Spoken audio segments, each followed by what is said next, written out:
Hello, I'm Mark Thomas. Welcome to session 6 of our studies on the Lord's Prayer. And with a seemingly double request here, lead us not into temptation, but deliver us from evil. Here we're exploring what it means to pray the Lord's Prayer, with the hope that it might help and encourage us in our own praying. Hopefully you know by now that it's good to have a Bible in front of you. Open it to Matthew chapter 6, and we're looking at verses 9 to 13. You'll be able to see the words that I'm referring to and also flick through to some of the other references as we go along. Lead us not into temptation, but deliver us from evil. Session 6. If you've ever been tempted to do something, and who hasn't, to be honest, you'll understand the first part of this prayer. It's in verse 13, lead us not into temptation. At least you'll have an idea of what that's about. But the second part, deliver us from evil, how many of us think we need to pray that? Are you or have you been on the receiving end of evil? Perhaps you have. But not too many of us think about evil powers these days, especially not with regard to directly affecting us. So perhaps the second part of this prayer is less easy to connect with, which is why it's worth giving the whole thing some thought. But before we proceed any further, I did say in session 1 that there were 6 or 7 petitions, requests, in this Lord's Prayer in Matthew chapter 6. And I said that I would let you know which I thought it was, 6 or 7. Well, today's prayer could be regarded as 2 separate prayers, especially if you're tempted to put an "and" between them.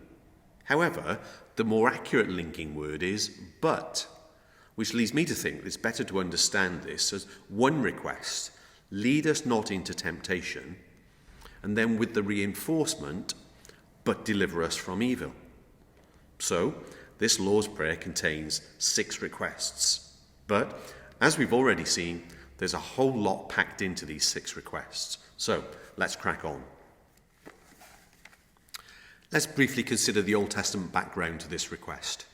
The idea that the God of Israel can be trusted to protect his people and lead them on a good path is a pervasive theme throughout the Old Testament. From history, we see how God's goodness and protection was reinforced by the people even in their worst days, when they went into exile in Babylon. So, for example, Jeremiah, the prophet, is called to bring a word of encouragement to the people, despite the bleakness of their current circumstances. And as God's mouthpiece, he declares, Jeremiah chapter 29, verse 14, I will restore your fortunes and gather you from all the nations and all the places where I have driven you. In terms of specific protection from evil, we might turn to Psalm 1, a favourite text for early Christians to carry around in their pockets, reminding them of the all-conquering power of their God.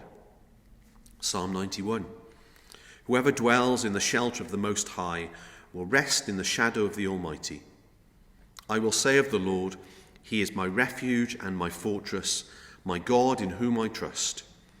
Surely he will save you from the fowler's snare and from the deadly pestilence. He will cover you with his feathers, and under his wings you will find refuge. His faithfulness will be your shield and rampart. And onwards. Psalm 91. It's a fascinating psalm to study in view of the Lord's Prayer and the context of Jesus' ministry, because Psalm 91 verse 11 is quoted by the devil in one of his enticements for Jesus to sin. Overall, this psalm serves to remind us that God is stronger than the worst evil forces that can lurk around us. And this is something that is reinforced in the Lord's Prayer. That's the Old Testament glimpse. Let's dive into Matthew. As we come to look at the text of Matthew chapter 6, we've noticed that it's short, seemingly straightforward, but contains some thought-provoking, even perplexing features. And no less so than in this 6th petition. We're faced with a dilemma. Here's a question. Does God tempt his people such that we have to pray, do not lead us into temptation? Does this request imply that God might do something that, according to the book of James, he would never do? James chapter 1, verse 13, no one, when tempted, should say, I am being tempted by God, for God cannot be tempted by evil, and he himself tempts no one. However, what if the Lord's Prayer is not referring to temptation, but rather to testing? The word used here is pyrasmos, which could mean either. It's used in 1 Timothy chapter 6, verse 9. Those who want to be rich fall into temptation. But it's also used in 2 Corinthians chapter 13, verse 5. Examine yourselves to see whether you are in the faith. Test yourselves. While the notion that God would willingly tempt his people can seem offensive, the idea that he might test his people seems entirely appropriate. Proverbs in the Old Testament, chapter 17, verse 3. The crucible for silver and the furnace for gold, but the Lord tests the heart. And we might consider, if we had more time, the classic examples of testing, God's testing his people in the Old Testament. The person of Abraham, for example, as he was dealing with his son. The stories in Genesis chapter 22. Or his people wandering through the wilderness and being provided with the manna. Exodus chapter 16. That was done in order to test whether they will follow my instruction or not. It was a test. Now, we often applaud the worship and the honesty contained in the Psalms, and they certainly invite us to join in with them in their thoughts, their expressions, and their motivations. So how about entering into the experience of multitude psalms like Psalm 26 or Psalm 66, who seemingly long for testing? Prove me, O Lord, and try me. Test my heart and mind. While this re-envisioning of lead us not into testing does serve to alleviate concerns that God might be tempting people, it also creates another conundrum. If divine testing is good, why does Jesus tell us to pray not to be tested? Now, we could note, of course, the Apostle Peter, an early follower of Jesus, encourages believers to see the benefits of trials. Or, of course, there's the Apostle Paul, who helped the Roman believers to reconcile the role of affliction and adversity in life. Suffering can serve as an important end. So Romans chapter 5, verse 3, suffering produces perseverance, perseverance character, and character hope. And hope does not disappoint us. So where does that leave us? And are we meant to pray that God will lead us not into temptation or not into testing? To help address this question, we might appeal to the classic situation of Job in the Old Testament. When it comes to trials and tribulations of Job, who is responsible? We can clearly affirm in that situation there is a kind of dual agency. Satan had a desire to break Job's spirit, but God commended Job. Satan then asked God to afflict Job, but God presumes that Satan will do the cursing. It's not clear, actually, who does the afflicting. In Job chapter 2, for example, Satan seeks God's permission to afflict Job, but here it's clear that Satan is the one who incited loathsome sores on Job. A similar phenomenon seems to be at work in 2 Corinthians in the New Testament, when it comes to Paul's notorious thorn in the flesh. In 2 Corinthians chapter 12, Paul explains how he has the privilege of experiencing amazing spiritual visions, where he was caught up into the glorious heavenly planes. But in order to prevent him from becoming prideful, a thorn was given me in the flesh. Now, the language here is of the divine passive, a roundabout way of communicating that God gave him this thorn to humble him. Nevertheless, Paul immediately calls it a messenger from Satan to torment me. So, which is it? Did God send the thorn, or was it Satan? Paradoxically, it appears to be both.